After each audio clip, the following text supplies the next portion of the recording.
Buongiorno a tutti, sono Michele Modesto Casarin, sono qui per parlare del progetto Malacarne, la ballata dell'amore e del potere.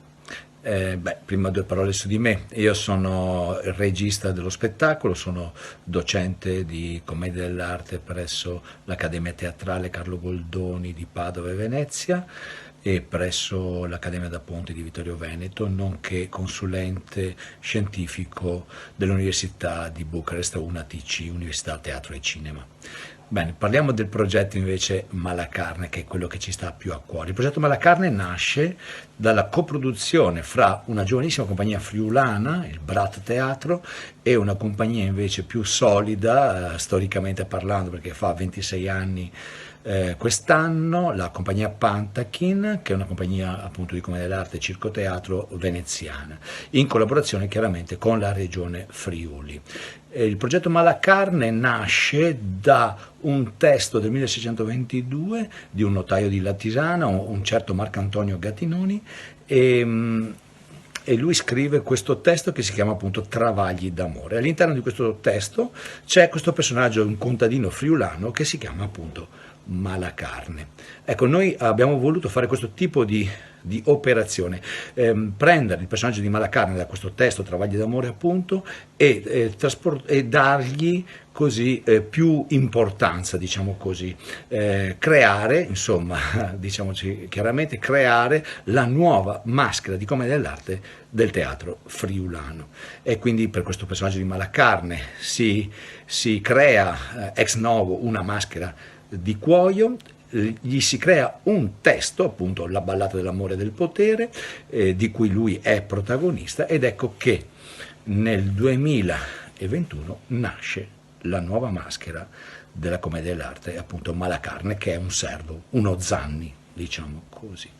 Questa operazione non è solo un'operazione fatta a inventare e a dare lustro a un personaggio come Malacarne, ma chiaramente, lo capirete da soli, è anche la possibilità di far conoscere teatralmente parlando una lingua poco conosciuta come la lingua friulana, parlare di storie friulane. Infatti questa nostra ballata è pregna di miti friulani, tra tutti la storia di Trieste, Tergeste, e di Bora, il vento che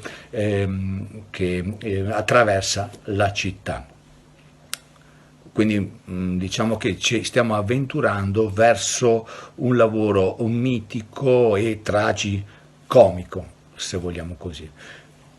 Oltre alla maschera di Malacarne, sono state create appositamente per lo spettacolo, quindi ideate, sono state create altre maschere, le maschere del capitano, la maschera di Pantalone, in particolar modo vedremo qui un Pantalone molto diverso da quello che noi conosciamo per tradizione, vedremo un Pantalone che assomiglia molto di più ai primi personaggi della commedia dell'arte, il Magnifico, quindi più giovane, molto più energico, molto più potente, molto più aggressivo, quasi demoniaco vorrei dire.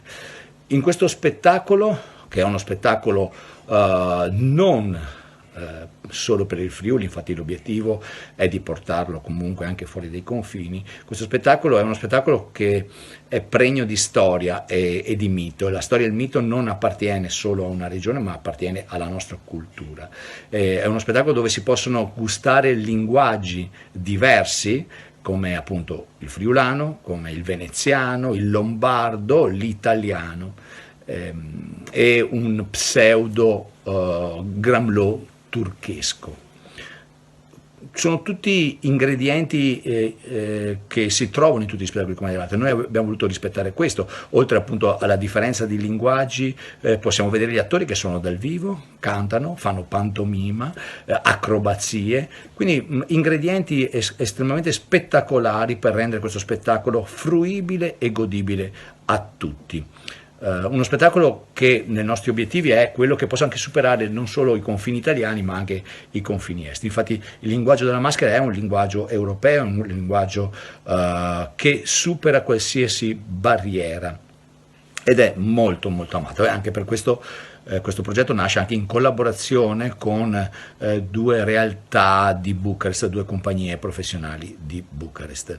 Detto questo, io Voglio ringraziare chi ha collaborato a questa messa in scena, innanzitutto Marco Gnaccolini, straordinario drammaturgo, giovanissimo ma di grandissime capacità e intuito, di una poetica toccante molto, con il quale è stato un piacere. Con Marco questo è già il quinto lavoro che facciamo insieme e devo dire che ogni volta lui riesce a stupirmi. Quindi grazie a Marco Gnaccolini, grazie a Isabella Peghin per tutti i movimenti scenici. Lei è una docente di teatro danza e si è occupata di tutti quei movimenti che noi vedremo in scena. Grazie a Irene Silvestri per le consulenze sulle acrobatiche e grazie a Dietro le Quinte per i magnifici costumi.